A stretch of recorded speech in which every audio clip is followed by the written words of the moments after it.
Well, I think my experience recently has been sort of a step backward. So not that many years ago, could write a paper, send it off to the publisher in LaTeX, and it would get approved, and maybe there were a few minor things to be changed, but that was it. For the last two papers I've written for major journals, they've gone through 5 proofs each. And the main reason for that seems to be that they take the text source, convert it to some other system, and that introduces a huge amount of additional mistakes. And I really don't understand why they do that, because, you know, in addition to the sources, I send them a PDF generated from TeX, which looks like the final output should look. And I have no idea why they convert it to some other system. And so it seems recently the production quality has gone down quite a bit. And it's certainly related to outsourcing it in some sense, but that's not the whole story. I remember the days when the goal was to send in a camera-ready manuscript, and you could produce it with DVI-PS, and you saw the final output. And now you get the proofs and have to, you know, in some cases, I even wonder how they could possibly have any motivation at all to change something, you know, in that case. So it's a bit sad, because, you know, in the field of scientific journals, there was a time when everything was in LaTeX, and now submission is still in LaTeX. And I think fortunately, there's too much inertia to change that. But the back-end processing has changed, and it's usually converted to some other system. And there might be some reasons to convert it to XML, you know, to, you know, produce an HTML version of it and for linking and so on. But I'm surprised that there's doesn't seem to be a foolproof way to do that. And my big task at the moment is finding journals with proper production. You know, I mean, I'm spending more time checking the proofs and writing the papers, which is not the way it should be.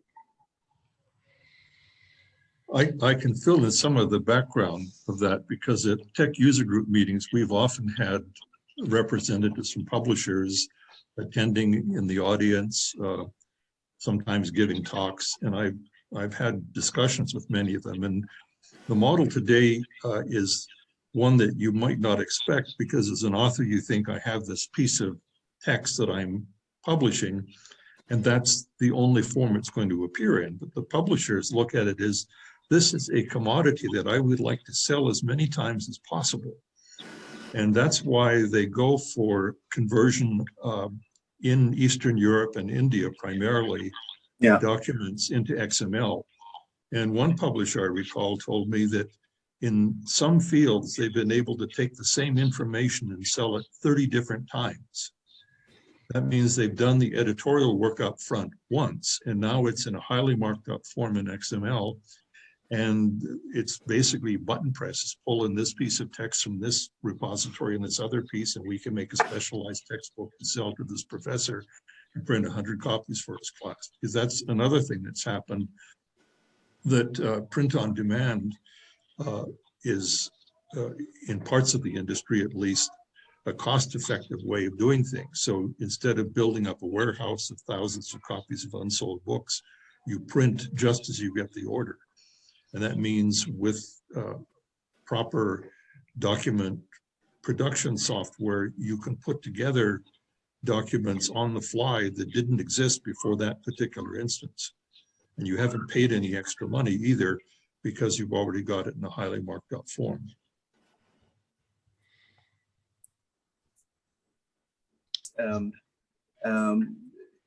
You know, some really bizarre stuff. Someone was telling me recently, some journal wanted to change single quotes to double quotes for house style. Fair enough. But it also changed arc minutes to arc seconds in an astronomy paper, which is just absurd. Yeah.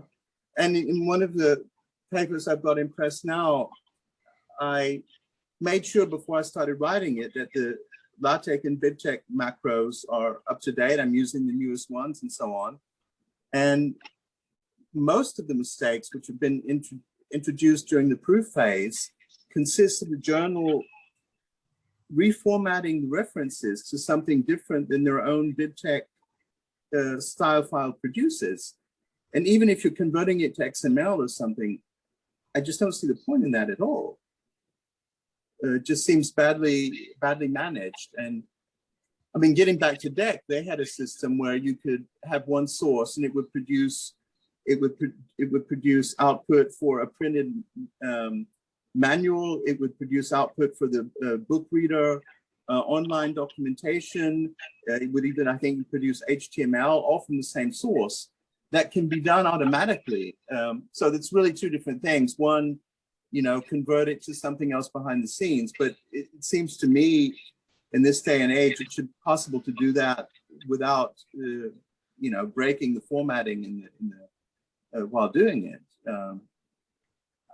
In some cases, I think there are people sitting there and actually rekeying it. I can't understand how some of these mistakes can be introduced otherwise. There's one book I read, someone had changed the word one to the numeral one. And again, you might say, okay, house style, whatever, but it was one in the sense of, it's possible for one to see or something like this. It wasn't a numeral at all. And, so either it was might have been some sort of unintelligent AI, or someone who's not a native speaker of English. I don't know. But if I compare this to the quality in the past, it's really gone down. I think to some extent it might be just because all costs have dropped. I mean, in the old days, you paid so much for an operating system that, getting back to DEC, we had this gray wall of documentation, about 50 loose leaf binders. It was just something you got. And these days it would be hugely expensive to produce. So in the old days, when you took a transatlantic flight, you would have steak and champagne or something, because it was just a small marginal cost because the flight itself was so expensive. And these days with cheap flights, you might not even get any food at all. And I think the print on demand and everything else, which has made publication so cheap, means that, getting someone just to proofread the manuscript is not just a very small additional cost, which no one notices. It's a substantial addition, and maybe that's why it's not done.